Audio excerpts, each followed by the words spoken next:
അസ്സലാമു അലൈക്കും. ബിസ്മില്ല. അസ്സലാത്തു വസ്സലാമു അല അഷ്റഫിൽ മുർസലീൻ വാല ആലിഹി വസഹ്ബിഹി അജ്മായീൻ. അമ്മാബാദ്. പ്രിയപ്പെട്ട കൂട്ടുകാരെ, നമ്മളിന്ന് നോക്കാൻ പോകുന്നത് ക്ലാസ് 6 തസ്കിയത്തുൽ വിൽദാൻ, അതിലെ 8ാമത്തെ പാഠവും അതിന്റെ തദ്രീബാത്തുമാണ്. കൂട്ടുകാർക്ക് വീഡിയോ ഇഷ്ടപ്പെട്ടു കഴിഞ്ഞാൽ നമ്മുടെ ചാനൽ ഒന്ന് സബ്സ്ക്രൈബ് ചെയ്യുക, ലൈക്ക് ചെയ്യുക. നിങ്ങളുടെ അഭിപ്രായങ്ങളും നിർദ്ദേശങ്ങളും നമ്മുടെ കമന്റിലൂടെ അറിയിക്കുക. അൽ വഹദത്തു സാമിന, 8ാമത്തെ പാഠം, ജിഹാദുൻ ഫീ സബീലില്ല. അപ്പോൾ ഈ പാഠം അറബിയിലാണ് കൊടുത്തിരിക്കുന്നത്. അപ്പൊ നമുക്ക് അതിന്റെ അർത്ഥം മാത്രം ഒന്ന് ഞാൻ പറഞ്ഞു തരാം. നോക്കൂ, ആദ്യത്തെ പാരഗ്രാഫ് നോക്കൂ. മർറ റജുലുൻ അലൻ നബി സല്ലല്ലാഹു അലൈഹി വസല്ലമ. അവിടുന്ന് മുതൽ സബീലി ഷൈത്താൻ അതുവരെയുള്ള പാരഗ്രാഫിന്റെ അർത്ഥമാണ് നമ്മൾ നോക്കുന്നത്. നബി സല്ലല്ലാഹു അലൈഹി വസല്ലമയുടെയും സ്വഹാബത്തിന്റെയും അരികിലൂടെ ഒരാൾ നടന്നുപോയി. അയാളുടെ കായിക ബലവും ആവേശവും അവർ മനസ്സിലാക്കി. സ്വഹാബാക്കൾ നബി സല്ലല്ലാഹു അലൈഹി വസല്ലമയോട് പറഞ്ഞു, നബിയെ, ഇദ്ദേഹം അള്ളാഹുവിന്റെ മാർഗത്തിൽ പ്രയത്നിക്കുന്നവനായിരുന്നെങ്കിൽ.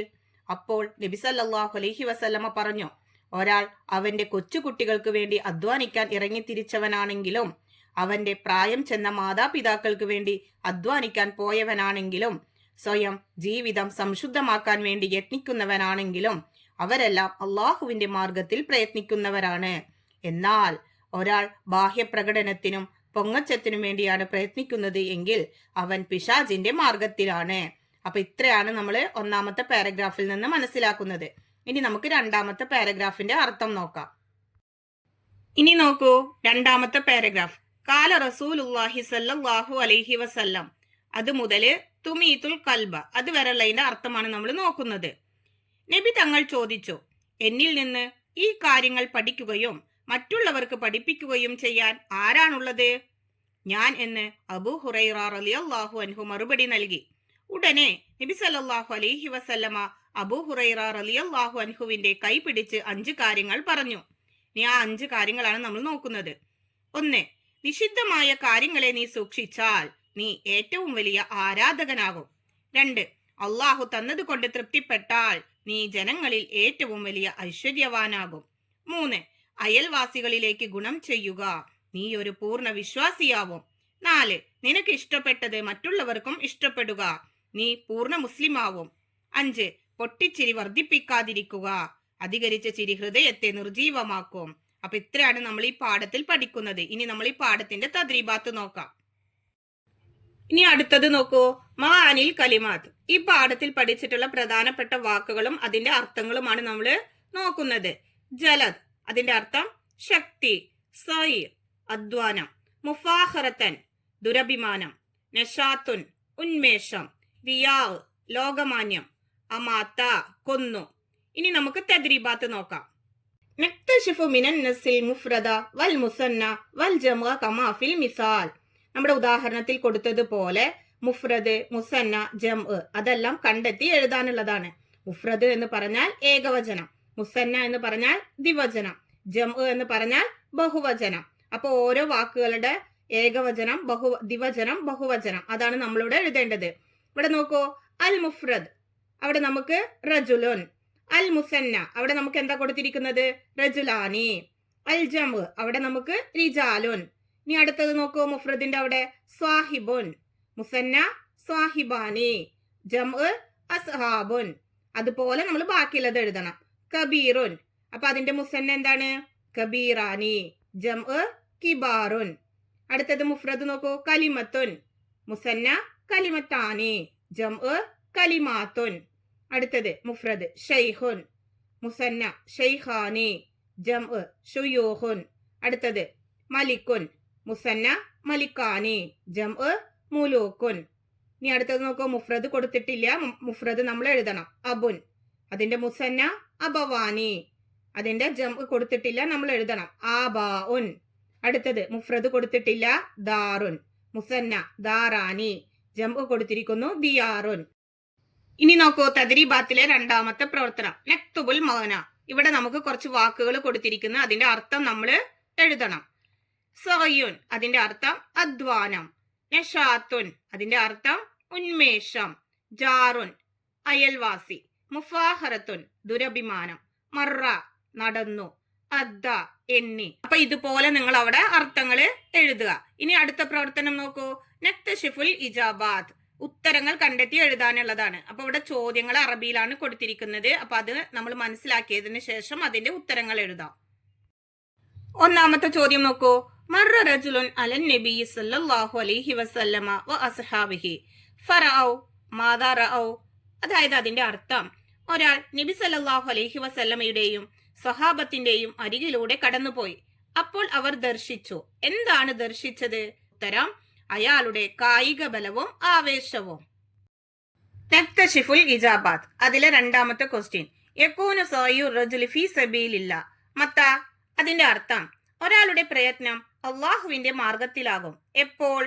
ഉത്തരം, ഒരാൾ അവന്റെ കൊച്ചുകുട്ടികൾക്ക് വേണ്ടി അധ്വാനിക്കാൻ ഇറങ്ങി തിരിച്ചവനാണെങ്കിലും, അവന്റെ പ്രായം ചെന്ന മാതാപിതാക്കൾക്ക് വേണ്ടി അധ്വാനിക്കാൻ പോയവനാണെങ്കിലും, സ്വയം ജീവിതം സംശുദ്ധമാക്കാൻ വേണ്ടി പ്രയത്നിക്കുന്നവനാണെങ്കിലും അവരുടെ പ്രയത്നം അള്ളാഹുവിന്റെ മാർഗത്തിലാകും. മൂന്നാമത്തെ ചോദ്യം നോക്കൂ. യകൂനു സഅയു റജുലി ഫീ സബീലി ശൈത്താൻ മത്ത. അതിന്റെ അർത്ഥം, ഒരാളുടെ പ്രയത്നം പിശാചിന്റെ മാർഗത്തിലാകും. എപ്പോൾ? അതിന്റെ ഉത്തരം നോക്കൂ. ഒരാൾ ബാഹ്യപ്രകടനത്തിനും പൊങ്ങച്ചത്തിനും വേണ്ടി പ്രയത്നിക്കുമ്പോഴാണ് അവന്റെ പ്രയത്നം പിശാചിന്റെ മാർഗത്തിലാകുന്നത്. നാലാമത്തെ ചോദ്യം നോക്കൂ. ഫഅഖദ സല്ലല്ലാഹു അലൈഹി വസല്ലം ബിയദി അബീ ഹുറൈറത റളിയല്ലാഹു അൻഹു വ അദ്ദ ഹംസ മാ ഹാദിഹിൽ ഹംസ്. അതായത് അതിന്റെ അർത്ഥം, അപ്പോൾ നബി സല്ലല്ലാഹു അലൈഹി വസല്ലമ അബൂ ഹുറൈറ റളിയല്ലാഹു അൻഹുവിന്റെ കൈ പിടിച്ച് 5 കാര്യങ്ങൾ പറഞ്ഞു. ആ കാര്യങ്ങൾ ഏതെല്ലാം? അതിന്റെ ഉത്തരം നോക്കൂ. 1. നിഷിദ്ധമായ കാര്യങ്ങളെ നീ ഉപേക്ഷിച്ചാൽ നീ ഏറ്റവും വലിയ ആരാധകനാവും. രണ്ടാമത്തെ കാര്യം, അള്ളാഹു തന്നതുകൊണ്ട് തൃപ്തിപ്പെട്ടാൽ നീ ജനങ്ങളിൽ ഏറ്റവും വലിയ ഐശ്വര്യവാനാകും. 3. അയൽവാസികളിലേക്ക് ഗുണം ചെയ്യുക, നീ ഒരു പൂർണ്ണ വിശ്വാസിയാകും. 4. നിനക്ക് ഇഷ്ടപ്പെട്ടത് മറ്റുള്ളവർക്കും ഇഷ്ടപ്പെടുക, നീ ഒരു പൂർണ്ണ മുസ്ലിമാവും. 5. പൊട്ടിച്ചിരി വർദ്ധിപ്പിക്കാതിരിക്കുക, അധികരിച്ച ചിരി ഹൃദയത്തെ നിർജീവമാക്കും. അപ്പൊ ഇത്രയാണ് നമ്മൾ അവിടെ ഉത്തരമായിട്ട് എഴുതേണ്ടത്. ഇനി അടുത്ത പ്രവർത്തനം നോക്കൂ. നഇദുൽ ജുമൽ, വാക്യം തയ്യാറാക്കാനുള്ളതാണ്. ഒന്നാമത്തേത് നോക്കൂ. ജാ റജുലും മിൻ ഡൽഹി. അപ്പൊ അതുപോലെ നമ്മളിവിടെ വാക്യങ്ങൾ തയ്യാറാക്കണം. അവിടെ മുഫ്രദിൽ നമുക്ക് കൊടുത്തിട്ടുണ്ട്. അതുപോലെ തന്നെ നമ്മൾ മുസന്ന ജംഅ് ഇത് വെച്ചിട്ടാണ് നമ്മൾ അവിടെ വാക്യങ്ങൾ എഴുതേണ്ടത്. ഡേഷ് റജുലാനി, അതുപോലെ ഡേഷ് റിജാലുൻ. അപ്പൊ നമുക്ക് അതുപോലെ അവിടെ മാറ്റി എഴുതാം. നോക്കൂ. ജാ റജുലാനി മിൻ മദീന. അടുത്ത് നോക്കൂ. ജാ റിജാലും മിൻ പാകിസ്ഥാൻ. ഇനി അതിലെ രണ്ടാമത്തേത് നോക്കൂ.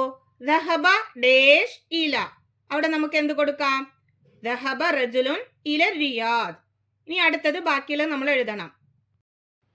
ദഹബ റജുലാനി ഇല ഫലസ്തീൻ. അടുത്തത് നോക്കൂ. ദഹബ റിജാലുൻ ഇല ഇറാൻ. ഇനി അടുത്ത പ്രവർത്തനം നോക്കൂ. തഹ്സീസ്, അസൈൻമെന്റ് എഴുതാനുള്ളതാണ്. നഇദു ഫിക്റത അനിൽ ഇഹ്സാനി ഇലൽ വാലിദി വൽ വലദി വൽ ജാരി വന്നാസ്. അതിന്റെ അർത്ഥം നോക്കൂ. പിതാവ്, കുട്ടികൾ, അയൽവാസി, ജനങ്ങൾ എന്നിവർക്ക് ഗുണം ചെയ്യുന്നതിനെ കുറിച്ച് ഒരു ഖണ്ഡിക തയ്യാറാക്കുക. അപ്പൊ നമുക്ക് അതിന്റെ ഉത്തരം നോക്കാം. മാതാപിതാക്കൾ മക്കളോട് സ്നേഹത്തോടെയും കാരുണ്യത്തോടെയും വർത്തിക്കണം. അവർ മക്കൾക്ക് വേണ്ട പഠനം, ചികിത്സ, ഭക്ഷണം, വസ്ത്രം എന്നിവ നൽകുന്നു. അവർക്ക് അദബുകൾ പഠിപ്പിക്കുന്നു, അവരെ ലാളിക്കുന്നു. മക്കൾ മാതാപിതാക്കളെ വാർദ്ധക്യത്തിൽ പരിപാലിക്കണം. അവരെ ആദരിക്കുകയും സ്നേഹിക്കുകയും ആവശ്യമായ സഹായങ്ങൾ ചെയ്തു കൊടുക്കുകയും വേണം. അവരോട് മാന്യമായ രീതിയിൽ പെരുമാറണം. അയൽവാസികളെ ഒരു രീതിയിലും ബുദ്ധിമുട്ടിക്കാൻ പാടില്ല. അവർക്ക് വേണ്ട സഹായ സഹകരണങ്ങൾ നൽകണം. അവരെ ബുദ്ധിമുട്ടിൽ സഹായിക്കണം. തന്റെ അയൽവാസികളോട് സൗഹൃദത്തിൽ കഴിയാൻ ശ്രദ്ധിക്കണം. ജനങ്ങളോട് വിശ്വസ്തത പുലർത്തണം. അവരെ വഞ്ചിക്കുകയോ ചതിക്കുകയോ ചെയ്യരുത്. അവരോട് കള്ളം പറയരുത്. അവരോട് മാന്യമായ രീതിയിൽ പെരുമാറണം. കാരുണ്യത്തോടെ വർത്തിക്കണം. അവരെ ആപത്തിൽ സഹായിക്കാൻ സന്നദ്ധത കാണിക്കണം. അപ്പൊ ഇത്രയാണ് അതിന്റെ ഉത്തരമായിട്ട് നമ്മൾ എഴുതേണ്ടത്. കൂട്ടുകാർക്ക് ഈ വീഡിയോവും അതിന്റെ തദ്രീബാത്തും മനസ്സിലായല്ലോ. ഇൻഷാ അല്ലാഹ് അടുത്തൊരു സബ്ജക്റ്റിൽ നമുക്ക് വീണ്ടും കാണാം. എല്ലാവർക്കും ഒരിക്കൽ കൂടി അസ്സലാമു അലൈക്കും വറഹ്മത്തുള്ളാഹി തആല വബറകാതുഹു.